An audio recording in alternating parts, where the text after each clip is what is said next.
you read your note? Oh, wait. My note? Yeah. Is it recording? Yeah. Did you read your note yet? No. Oh, on the... Yeah. okay. Your breath fills you with energy anywhere and anytime you need it. This is a fact. There's nothing. There's nothing. There's nothing like spirit. Like, I mean, it's spiritual, but there's nothing like whimsical about that. That's just like, yes, that's the truth. Facts. Yes, totally. So yeah. easy. I guess a lot of them are facts on these things. Like, it's like Snapple facts, but like the Yogi Tea version. You know. Breath is your medicine. My dad loved that you said that. He was chilling so hard. Are we double stacking today? Why not? Are you double stacked? I'm double stacking. All right. Cool. We're talking about our little buckwheat-filled cushions. Yeah. You got to scooch into place. Our cushions are on the cushion. Yeah. Rama, rama, rama, rama, rama. What is that you're singing? It's a seed mantra. Okay. It's a seed mantra for one of the chakras. Can you guess which one? Rama, rama, rama. I don't know the names of all of them. Ram. Feels like it resonates in the stomach. Okay, cool. So Got it. like, Nice. Yes, you got it. Nice. See, you know the vibrations and the Sanskrit. You know these guys 2,000 years ago. Yeah. They're like rum rum rum rum. Well, rum, I rum, had a vocal coach one time tell me what came first, meditating or singing. I was like, probably singing. He's like, yeah, but I don't think he understands that they also kind of go together in this world. You know what I mean? So, and I'd counter him with like, yeah, but mantras and chanting, and he'd be like, oh, well, you know. So when I was in Nepal, you know, I woke up early because, first of all, I wake up early. Sure. I was in a monastery in Nepal, living with all these monks, and the monks, the Tibetan monks, woke up and they started their chanting, and it was like beautiful at first. It was like lam lam lam, and then all of a sudden it got like this. You're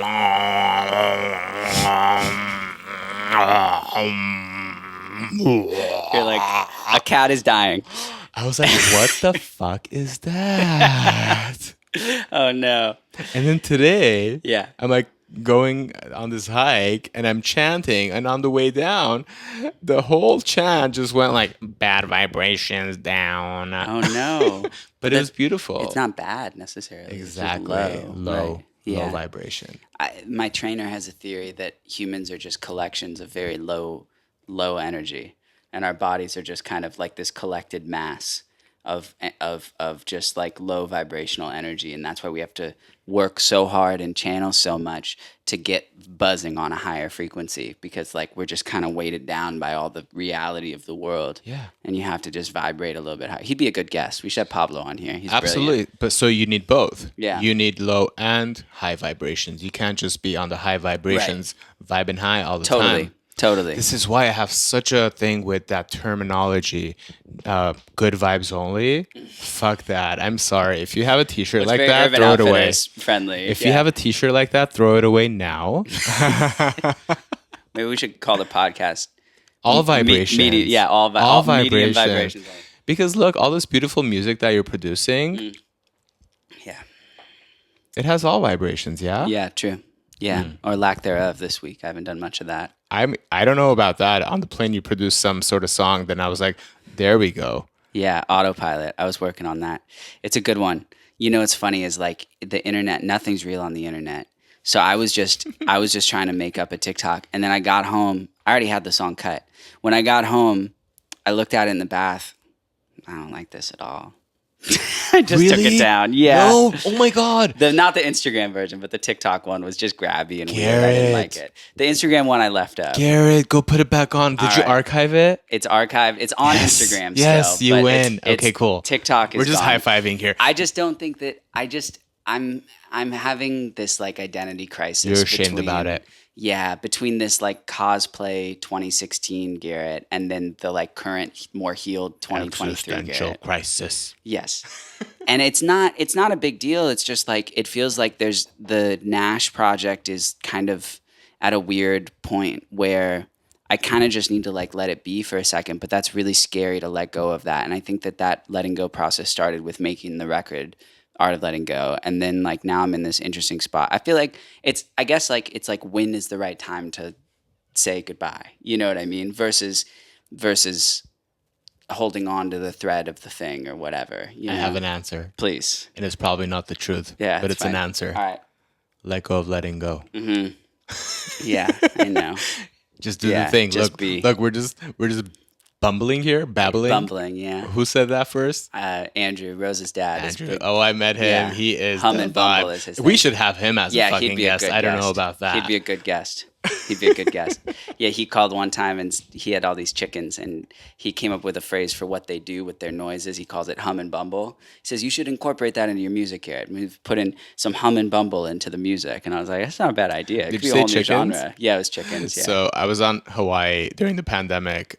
I was leading a meditation retreat and then my people left. I was going to leave 3 weeks later. And what happened was... The cocoa. Huh? The cocoa hit, right? COVID. The COVID, yeah. Is that what we call it these days? I call it the cocoa. Cocoa, like my dog, Coconut?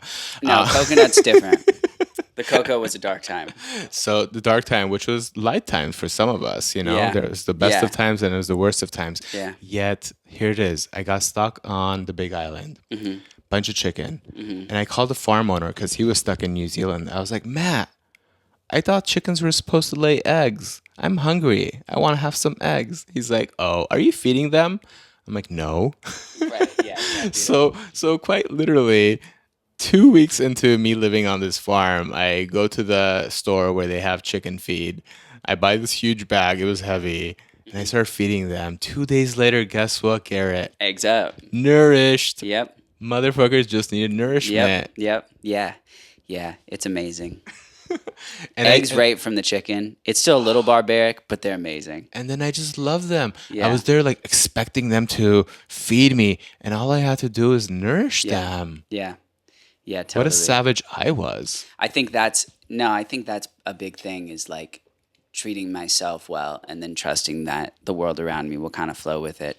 It was tough I was with my parents this week in Michigan and it's sometimes a little tough to be around the mentality of like, oh yeah, well that's nice. You have the money and the time to focus on that. Other people have other realities. And I think it's sometimes hard to be around that because even like with like me being like, oh, I guess I just need to like just be and like it'll all work out. Like, you know what I mean? Like there's 99% of the earth is like, good for you. Like I'm going to go and like, and I had a conversation with someone recently that told me that the concept of a 9-to-5 workday or like what you do in the world for a job being your worth in the world is a very like Christian Protestant thing because it created structure in society for people that needed that. We need systems. Totally. And now school is rooted in that and the whole thing is based on like what you do in the world is your value and in the Western countries. And then like you go to these, I think that's why Americans are so obsessed with like going to Nepal or whatever is because like, oh wow, it's so chill here. Like, what's the difference? It's like, well, the first question isn't what do you do? It's how do you feel or how's your day or you know what I mean? It's more emotionally attuned as opposed to like what you do in the world being your worth. And I think that like, I just think it's so American and so Western to think like, oh yeah, convenient for you, lucky you have the time. But it's really hard when you're around that for a couple of days to not also start to think like that or to quell your own, well, yeah, you're probably feeling like this because of this, and this. Oh, well, great. If I had the time to deal with that, I'd get to it. But I got to go fix the lamp. You know what I mean? It's you want them to be happy for you. Yeah, happy for me, but also I just want people to feel good. Like I want everyone to feel good. And I'm really lucky I have the time to figure that out. But I also feel like what I kept saying to my dad was I was like, Dad, I would really appreciate if you would reframe your feelings because you're really obsessed with monetary status to becoming a barrier of entry to spirituality. And I think that's super counterintuitive to the point of spirituality. And if you're able to just get over that hump, I think you're going to see a really nice grass is greener on the other side that actually is. Yeah. But it's also like with parents, like both my parents are around 70 and it's just like they are who they are at this point. I don't think that's going to change, That's so hard to accept. It's a lot of can't culture. Yeah. In the rest of the country. Can't. Oh, I can't do that. And it's so easy to make a can't a can, even if you have no money, But they have to pay the bills. Sure. Yeah, totally. And that's tough. But so do I. Yeah. But it's just a different reality, Bigger I bills. guess. Yeah, Yeah, I guess. bigger bills. Yeah, it's all scale. It's all ratio. So it's really this system that's been created Yeah. where we're trying to transcend the system, but at the same time unable to transcend the system. Because And we're living in the system. And in this transcending or attempting to, there is grand suffering because we see that the system that has been created is so oppressive. Yeah. That only folks that get a little taste of it at one point can see that it's possible. And then it becomes possible. And then there's a moment where you or I go back into that cycle of suffering again. And I was like, well, I can't create it anymore. I can't do it anymore. Can't.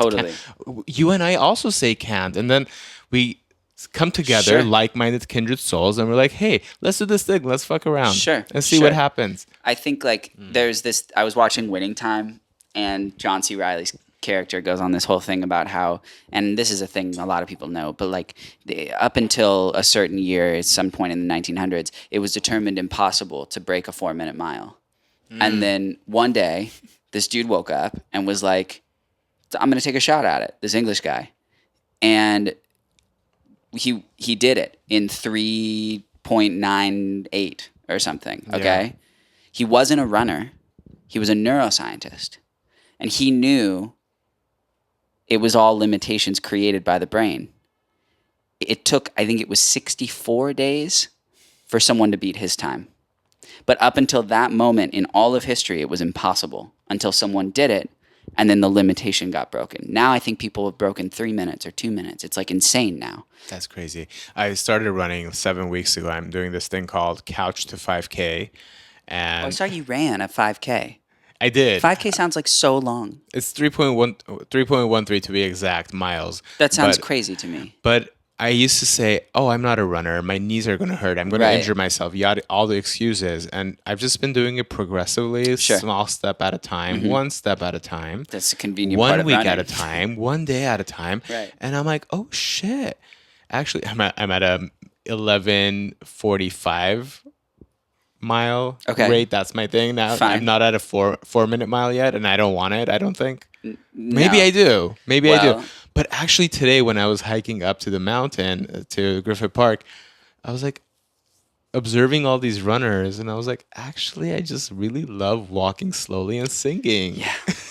I've been doing a 10-minute walk first thing in the morning, and the first half, I'm always like unconsciously almost rushing. Yeah. To get nowhere, I'm just going to make a loop back to the house. Exactly. And then I get about halfway through it to the end of my block, and every day, especially when I was in Michigan, because they live out in the country, I'd get to a point and I go, oh, I can slow down. It's all good. I have nowhere to go. And because it's only a 10-minute walk. And then when I slowed down, then I'd start soaking in deep breathing, whatever. But it took me that second to get there. That was like not the easiest hurdle to get over. You got a song? I don't know. I think I did what you do today. And that was pretty cool because I woke up. First of all, I hosted this dinner last night for 2 friends. And, we had some beautiful conversations. Cook? I made hummus inspired by ottolenghi. I made a butternut squash with tahini and za'atar by ottolenghi. Whoa. And then I went to the grocery store with my mom in the morning. We bought all these spices. Lebni. Have you tried lebni? Yeah, but I say labne, which I'm now realizing is not the right way to say it. And then I got a jar of eggplant caviar, it's called, but I didn't do that. And there was one more thing I forget. Anyway, it doesn't matter. But this morning, inspired by that dinner and inspired by that conversation, I woke up and I remembered a moment in time when my heart was broken. And I know you're like the CEO of the Broken Hearts Club, so I guess I have to consult you now. You were, I wrote, you loved me, but you didn't have the patience to watch me bloom. And the whole hike up, I just kept adding and adding to that first line of the thing that was channeled through me, through an experience that happened. And I just kept babbling and singing, and then got up to the thing, had a little cry, had a moment, Wow, and nice. it felt so good. That's nice. Yeah. That's a cool thing that, So how do you do it? How do you write music? thanks. Share your secrets. For $5,000, you can. Yeah, wouldn't that be nice? I'd take that class. Um, and then be just as disappointed as whatever I'm about to say. I think for me, the best songs, the songs that like I'm like, whoa. Even at best, not necessarily like the most streamed or whatever, just the songs that I'm like, wow, are things that I just like really needed to say. And it's funny because I feel like the way the game is set up or the business is set up is that like you're constantly expected to kind of keep doing that. And you don't, not everybody always has something to say. Like I grew up in an environment where if things were silent, then something was wrong. So like I think that for me, filling the void with music felt really natural because it was just more conversation. But eventually you run out of things to talk about and you only have something you really feel empowered about every couple weeks or months or year. That's what people call writer's block. No, you're just supposed to be doing something else, you know? So Resting. yeah, resting if you're lucky enough to, or pick up a job or whatever you got to do, Michigan. Um, but I think like for me, when I first started writing songs in like 2013, 14, what I was writing about were things that like I was trying yoga for the first time through a college class at USC, and I would do these meditations on this very specific hill near the film school or near the music school, and I would make little like beats and loops and stuff, but there were these kind of things that just wouldn't leave me alone, whether it was like I was just being quiet or doing a mindfulness meditation or whatever. And so those things are the things that I would turn into a song because it felt like that's how they could get out from my subconscious. And then when I'd release those, I'd feel a lot more peace. And I think that as things got more and more complicated, I felt less and less liberated, complicated meaning like with my career and people were looking at me and watching me and observing me and judging me and playing shows and releasing music and whatever. I felt less and less liberated to say things that I was thinking and feeling because I was more and more afraid that those things were going to be taboo or get me in trouble or whatever. So then the joy of it kind of went away and it became much more contrived to pertain to a perspective that I had created when I did feel safe in 2014, 15. And so to answer your question, how do I do it? I think the times I enjoy it the most, which are the only times we're talking about, is when I've got a thought, feeling, or thing to say that isn't going to come out any other way and doesn't feel safe to say directly. So I put it in a song because it allows my subconscious to communicate as opposed to my conscious mind to communicate. Yeah. You know? I want to intervene for a second. I'm going to intervene. That's okay. So I've proudly, actually last weekend I went to a musical and came out of it. I was like, babe, we gotta go. This is bad. This is horrible. Oh, really? You left early? We left before intermission. And that happens. This morning, I like sang a whole like musical set for my partner. Amazing. And all the things that I needed to tell him in song form because he's a theater nerd. Okay. And I was like, oh, let me just put it theatrics. Put it in your way. Yeah. And sure. I finally felt like I was heard. Yeah. And it felt so good. Yeah, and you probably laughed a bit. And I was like, I love you. I cherish you. I'm not leaving. Right. I am not leaving you. Right. Yeah. You know, just like stupid shit like that. Yeah, but like, that's great. We all have this abandonment wound. Right. Or we all have this like rejection wound that is so deep. And every action that we do or don't do relies on how we tend to that wound or make it worse. Yeah. And this morning was all about that, of just making sure that we tell our people that, hey, I'm here for you. Mm-hmm. I'm not leaving. Mm-hmm. And if you want to leave, leave. Right. I don't want to, clip your wings and not let you fly. Go ahead and soar. Yeah. Yeah. Yeah. My relationship with Rosabelle is very complicated because of the management and relationship. And I think that we're figuring out how we're going to separate those things. And through that, I think that we're really excited to see what our relationship feels like without those things. But I also think that I'm entering an era of my life where I'm not so sure I even want to really focus on doing my artist project anymore, and I want to find other means of creativity and expression. And so I think everything's working out at a really natural You are time. so in tune right now. Yeah. I hope you know that. Yeah. Even if you're feeling a little off this morning. It's a little scary. Well, you did walk in here and you were like, yada, yada. I was like, let's hold that for the microphone. Yeah, I think, yeah, totally. I think that it's a little scary to change something I've been doing for a decade, you know? And I know people like it, and I know that people have liked what I do, but I don't want to like live a lie anymore.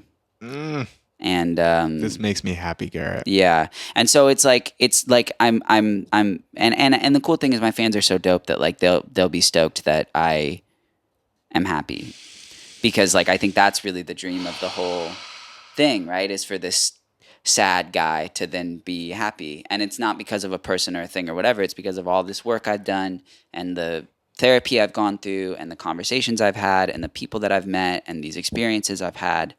They all have added up into this much more healed form of myself. And now I'm working on figuring out what I'm going to do. Well, right now what I'm doing is this, and then making art or whatever. But I think the biggest thing that I'm recognizing is just how powerful it is to really be in the now, which is something that felt like such a guru-y, annoying thing to hear for so long. Just be now, just... You know, it's like, well, tell him. And so I'm reading this Eckhart, The Power of Now, and that's been making it really clear. And then I'm reading the... When Things Fall Apart. Yes, yeah, When Things Fall Apart, which is cool too. I ordered that 7,000 Ways to Listen. Ways to Listen. Yeah, I want to check that out too.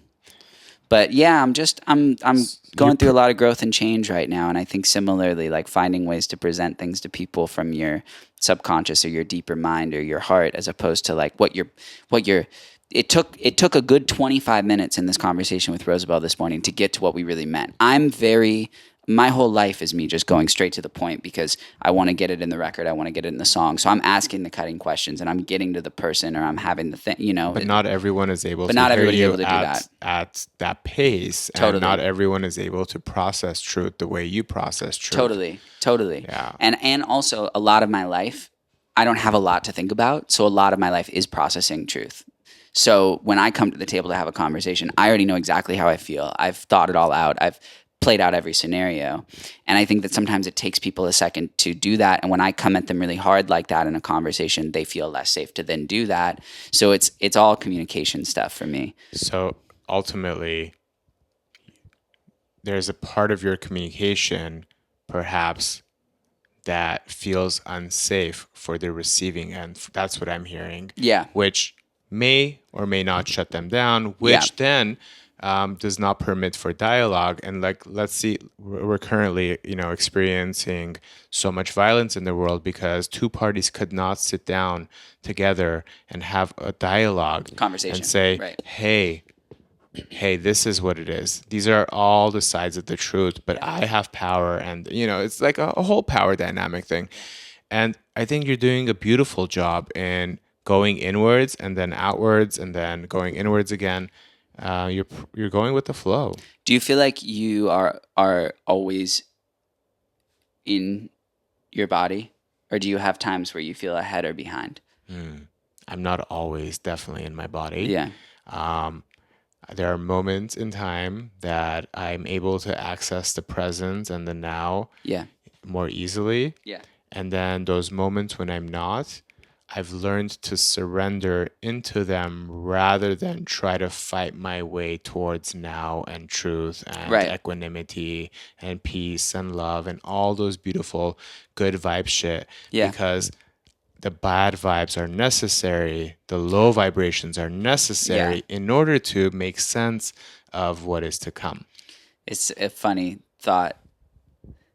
Yesterday on my flight, LA was overcast, but I was above it. And I was thinking about how next time it's a cloudy day, sometimes I get really sad when it's cloudy and hard to see beyond that. But it's so woo woo. But like on the other side of the cloud, there's this huge sky and gorgeous sunset and whatever else is going on. Then when I landed, it was gray and shitty, you know, and it's right there on the other side of the Yeah. clouds. And I think that that's kind of that above below balance thing that we're talking You about. know, the sun is always there, and here's the thing. You know, one of the intentions of like this space even is These are good pants. is Where'd thank you you. get these pants? I have no idea. Actually, you know, I got them in Hawaii. Yeah, Don't laugh. they At look Marshalls. imported. At Marshalls. That's No, fine. they're from Marshalls. That's okay. So our It's intention. only fast fashion if you throw it away. Otherwise, it's long fashion. I actually wrote about that today, this morning. Really? Our intention in creating all of this was to bring a smile to your day, but yada yada. Anyway, joy is inexhaustible and within you, even when life brings you down. Totally. Joy also multiplies when shared. And here's Mm-hmm. the thing: we forget. That's your tea message. Your yogi tea message. No, this is my. No, I know. It's This so is the pure that's- joy message. That comes with the merch. They're like theirs Yeah. comes with the tea. You know. But it's like, hey, don't forget Yeah. that the sun is there. Don't forget that Totally. the sun and the moon are within you, Mm-hmm. and both are functioning at the same time. The darkness and the light, the difficulty and the ease, all of it belong. Right. Yeah. And I think that like that perspective is really hard to keep a hold of when you live in a world like my parents do of we can't do this, we can't do that, can't afford this, can't afford that. Why don't you just let them live in their reality? It's so hard to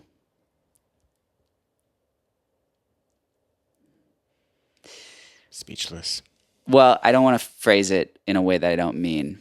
I don't really think it's funny that whole thing of like I don't know anything. It's like, well, there's a couple things maybe I know, but then every time I think I know something, I don't. So regardless of what I know or what I don't, I have felt the good feeling of just being and enjoying and living in a more positive light and being truthful with my word and all of the things that I've learned.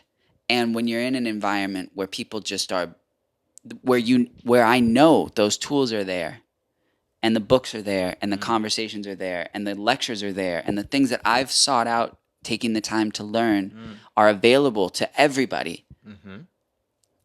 And I don't have it 100%, but I've got it pretty good.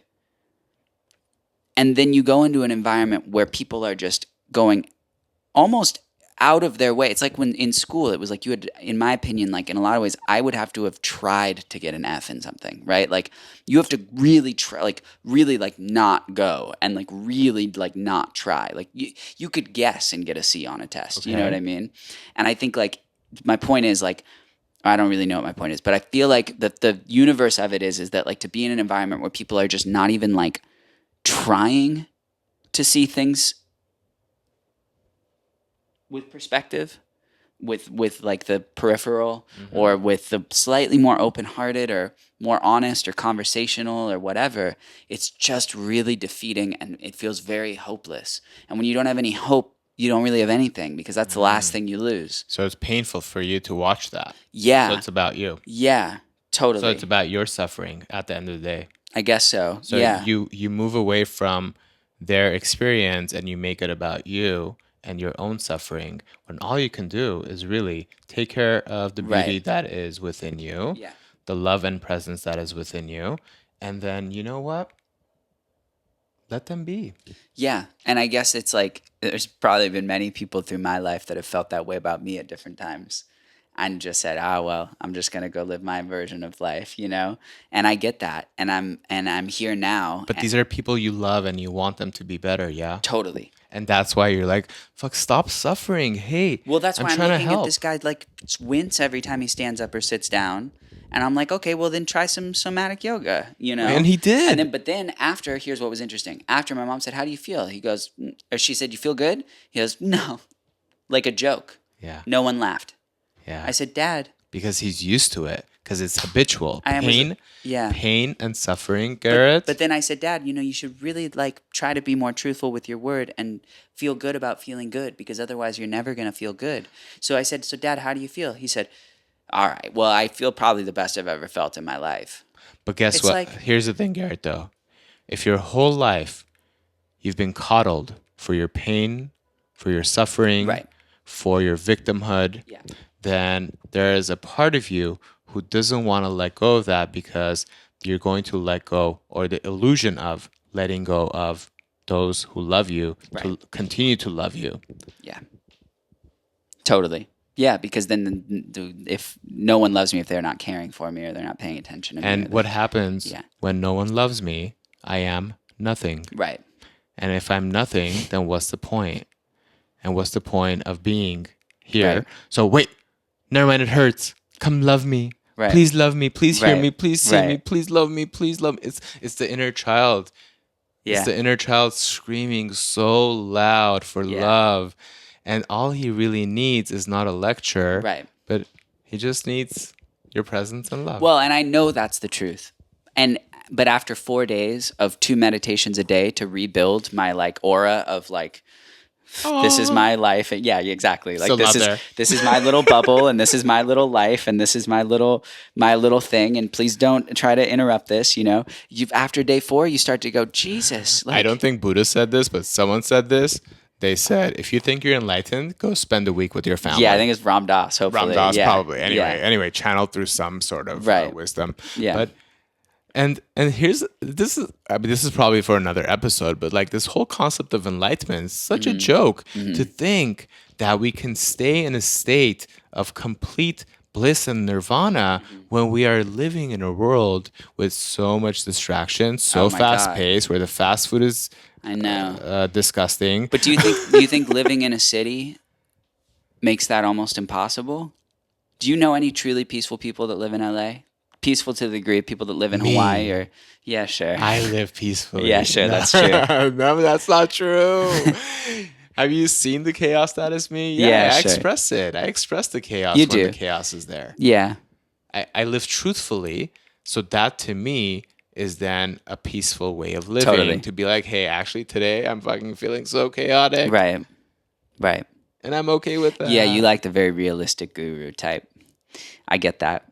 I think it's like I come back to LA and it's like harder to breathe because of the smog, and like I'm not in the trees and I'm not around a lake, and it's so expensive to live here, and there's all these realities, and it's just like I just want to pack up and move to like somewhere else. But then I had a therapist in the past who said try not to live for situational happiness. And I think like that's a lot of situational happiness, you know? I think you met Gabrielle Fabrielle at one of the Saturday classes at One Down Dog. Mm-hmm. She walked in and I was like, Gabrielle Fabrielle.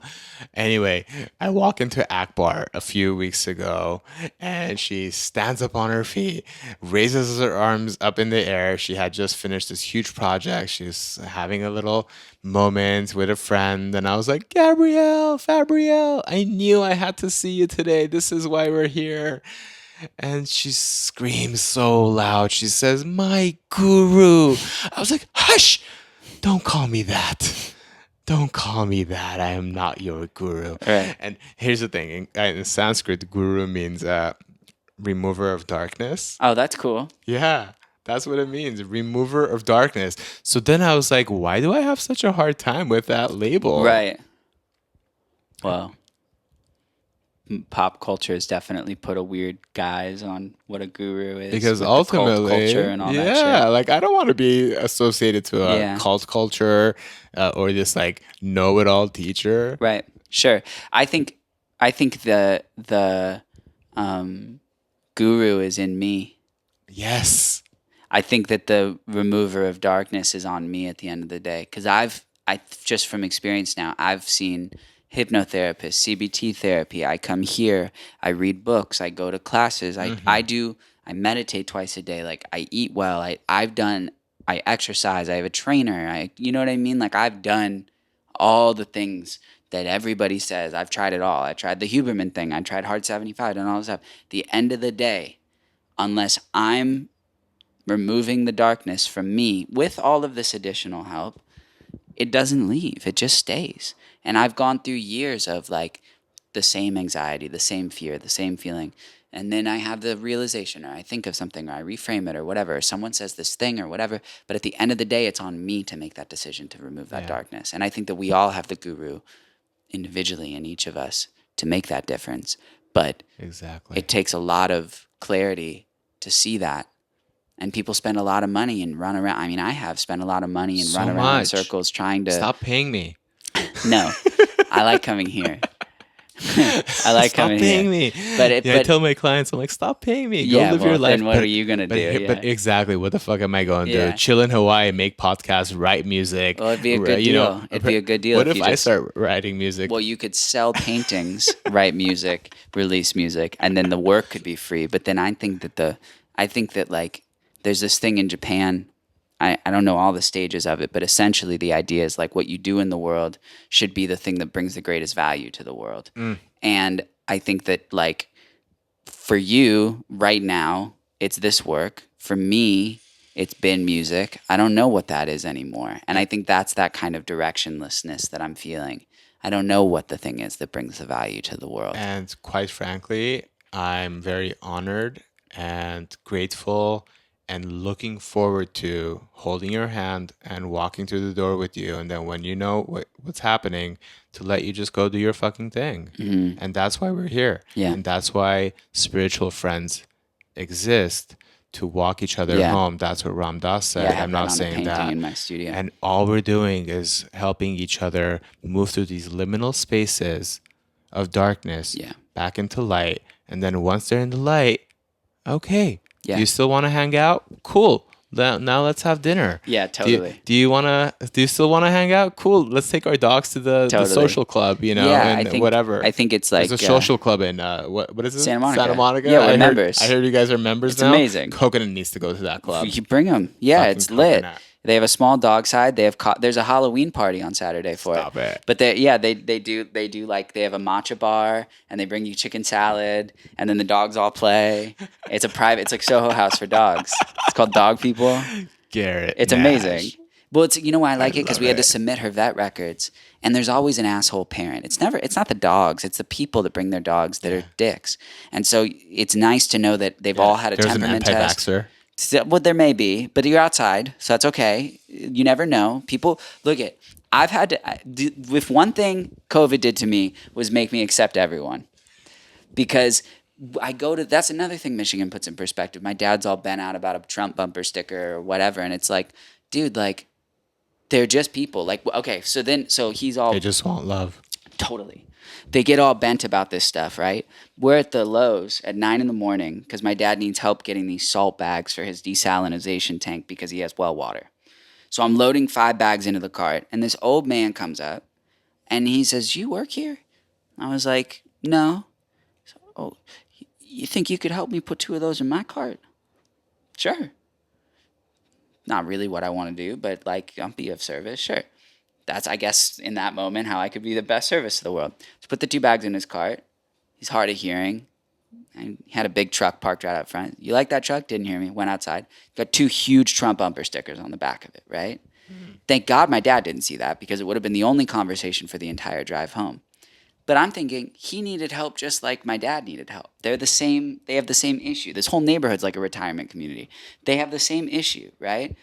And what am I going to not help that guy because of his political affiliation? Like we're all Can you just imagine people. if you said, no, fuck you, I'm not going to help Well, you? but my dad would have. You think so? Absolutely. I don't know. Certainly. And my aunt would have. I don't know. After meeting him, I don't think he would have. I'm going to ask him next time. Okay, I think won't. Maybe he won't. would. No, don't ask him. It'll I won't fire ask him up. him. He maybe wouldn't have directly, but he would have made a passive aggressive comment about the bumper stickers. Well, if you take those bumper stickers off your car, I'll help you out. Ha ha. All right, here you go. You know what I mean? So he's ultimately demonstrating the same level of non-tolerance That they as they are. Right. Yeah, so we're the same. And so I think so. I've got a buddy who did not get vaccinated, right, at all. Very good friend. Yeah. And initially, I was very my dad rhetoric about that to him. Well, you're crazy. Da da da. You're gonna kill people. I gotta be with my parents. Whatever. And then I was like, Letting him be in his reality. who cares? It doesn't affect me. And like that's your choice, dude. And like please don't, you know what I mean? But like, and I'm sure there's a lot of people that like, it's like, I got vaccinated, but like, it also really sucked to get vaccinated. And like, I haven't died, but he also hasn't died. And like, you know what I mean? Like there's two sides to every coin. And I think COVID definitely made me be more tolerant and more accepting of everybody, because I don't think there's enough of that. And I think that if we all just were a little bit more tolerant of one another, then to circle back, we'd be able to communicate. We'd be able to have a conversation. I have a problem with that, the word tolerant, because I used to work in genocide education for many years, and there's the Museum of Tolerance, even. But like, are we trying to tolerate each other, or simply like accept and allow each other to be and Totally. express yourself in the way that you want to express? We see currently, we can go into issues of like drag shows and drag performers, and the homophobia that's in this country. We can talk about so many things because people are saying, hey, this bothers me. The way you express yourself really bothers me, because there's something about myself that I cannot express that really bothers me. So I need to be so loud about it and make your ears hurt about it and make your eyes sting, Right. because you are not doing what I say. And ultimately, can we just let those people live in that reality until Totally. life offers them the lesson to learn on their own? Totally. Or not learn. Totally. I always say I'm cool with whatever, as long as it helps you and doesn't hurt anybody or hurts minimal. and that's why it's like, I'm not a big fan of hunting. You know what I mean? But like, and it's like, and maybe in certain people's opinion, you vote for this person, it hurts this or that or whatever. But it's like, I don't know. Again, I guess it's a privilege thing. I'm able to just kind of live in my own little reality. But I wish everybody kind of did that a little bit more. And then the things that we came together on were things that we were communicating about, as opposed to everybody feeling like they know the answer to everything all the time. It's so frustrating. But I guess me being frustrated is part of the problem. So replace that sentence with, instead of everybody, with I. Oh yeah, good, fair. Yeah. I wish that I was more, I would like to be more, and I plan to be more tolerant of all, because, or maybe not tolerant, but accepting of how people are. And that's I guess the big lesson for me from this trip to see my parents. Just let them be. I accept and allow my parents to be the way that they are, Right. because that's what they know. And I right love now, them and a that's lot. it. Ultimately, at the base of it, you love them and you want them to be well. But if there's nothing you can do, Then that's focus that. on you. Right, totally. Let them see you revel in joy and happiness. Totally. Right. And something will stick. Totally. Good one. Wow. I feel like that's a good stopping point. This is a great stopping point. Cool. Great. Mic drop. Boom. Cool.